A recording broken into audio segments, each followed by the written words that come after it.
নমস্কার বন্ধুরা, healthy and tasty রেসিপিসে আপনাদের সবাইকে আরও একবার স্বাগত। আজকের রেসিপি ক্রিসমাস স্পেশাল একটা কাপকেক, যেটা ছোট বড় সকলের মন জয় করবে। এটা হলো কমলা লেবুর কাপকেক।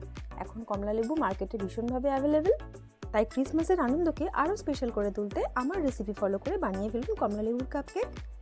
ঝটপট চ্যানেলটা সাবস্ক্রাইব করে দিন আর দেখে নিন রেসিপি। এই কাপকেকটা বানানোর জন্য আমি বাটার মিল্ক ইউজ করব, আর বাটার মিল্ক ইউজ করার জন্য আমি নিয়েছি 50 ml মতন দুধ। এই দুধের মধ্যে আমি অ্যাড করব ভিনেগার। 1 টিস্পুন ভিনেগার দিয়ে দিলাম। ভিনেগারটা দেওয়ার পর কিছুক্ষণ এটাকে এভাবেই রেখে দেবো, তৈরি হয়ে যাবে বাটার মিল্ক। বাটার মিল্কের পরিবর্তে ডিম বা টক দই ব্যবহার করা যেতে পারে, কিন্তু আজকের কেকটা আমি বাটার মিল্ক দিয়ে বানিয়ে দেখাচ্ছি। এরপর নিয়েছি দুটো মাঝারি সাইজের কমলা লেবু। আমি নাগপুর অরেঞ্জ নিয়েছি, আপনারা চাইলে কিনু নিতে পারেন বা দার্জিলিং অরেঞ্জ, যেটা আপনাদের কাছে অ্যাভেলেবেল থাকবে সেটা দিয়েই খুব ভালো কাপকেক বানিয়ে নিতে পারেন। আমি এখানে দুটো লেবুর রস ইউজ করব।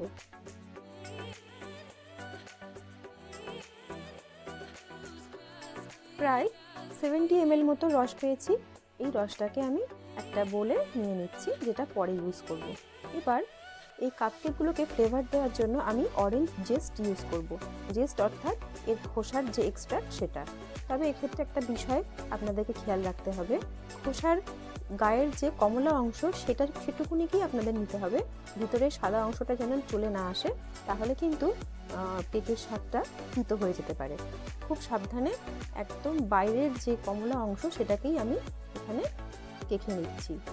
একটা লেবুর জেস্ট আমি ইউজ করব।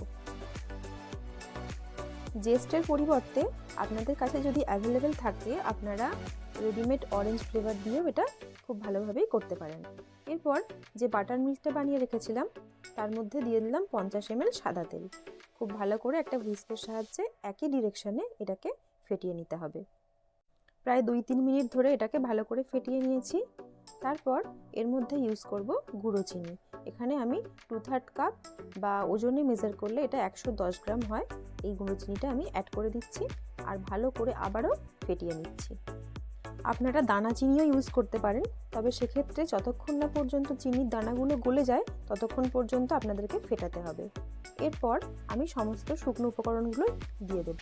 প্রথমেই দিলাম ময়দা 125 গ্রাম, তারপর দিচ্ছি গুঁড়ো দুধ 3 টেবিল চামচ মতো, আর 1 teaspoon baking powder, 1/4 teaspoon baking soda আর অল্প একটু খাবার লবণ।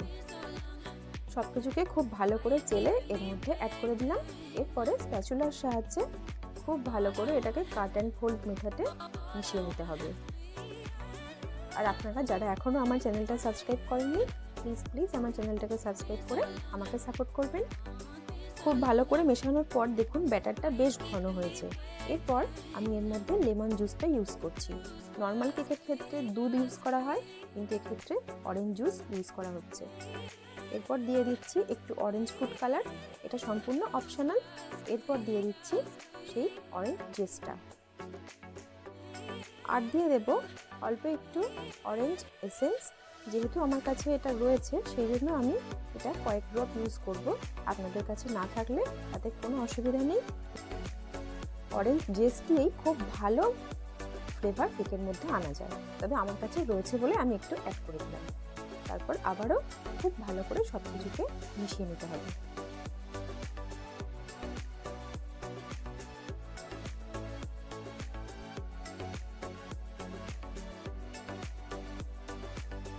এই কাপকেকের ব্যাটারটা ফ্রুট কেকের ব্যাটারের মতো কিন্তু অতটা ঘন হবে না, এটা একটু পোরিং কনসিস্টেন্সি একটা ব্যাটার হবে। ব্যাটার রেডি হয়ে গেছে। এবার কেকগুলো বানানোর জন্য আমি এখানে কতগুলো কাগজের কাপ ইউজ করছি।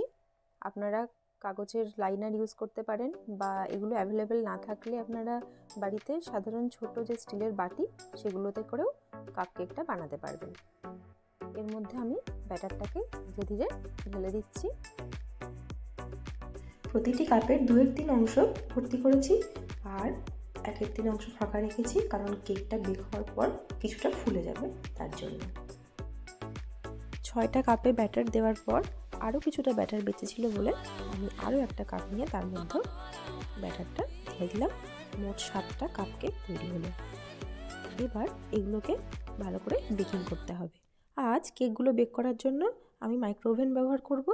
আপনারা চাইলে ওটিজি বা গ্যাসের চুলাতেও কেকগুলো খুব ভালোভাবেই বেক করতে পারবেন। মাইক্রো ওভেনে কনভেকশন মোডে 180 ডিগ্রি টেম্পারেচারে 10 মিনিটের জন্য আমি ওভেনটাকে প্রিহিট করে নিয়েছিলাম। তারপর এটাকে 180 ডিগ্রি সেন্টিগ্রেডে 25 মিনিটের জন্য বেক করে নিয়েছি। গ্যাসের চুলাতেও কেকগুলো বেক হতে 20 থেকে 25 মিনিট সময় লাগবে। উপর থেকে কিছুটা টুটি ফ্রুটি দিয়ে আমি কাপকেকগুলোকে ডেকোরেশন করে দিয়েছি।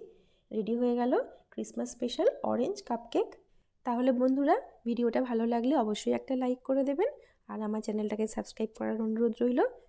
দেখুন কেকগুলো কত সুন্দরভাবে বেক হয়েছে আর কত সুন্দর স্পঞ্জি হয়েছে। এরকম কাপকেকগুলো বাড়িতে বানিয়ে বাচ্চাদের স্কুলের টিফিনের জন্য দিতে পারেন, অথবা বাড়িতে কোনো ক্ষুদে গেস্ট এলে তাকেও দিতে পারেন। বাড়িতে অবশ্যই ক্রিসমাসে একবার এই অরেঞ্জ কাপকেকটা তৈরি করুন আর সবাইকে খাওয়ান। সবাই খুব প্রশংসা করবে। আবার দেখা হবে অন্য কোনো ভিডিওতে। ততক্ষণ পর্যন্ত ভালো খান আর সুস্থ থাকুন।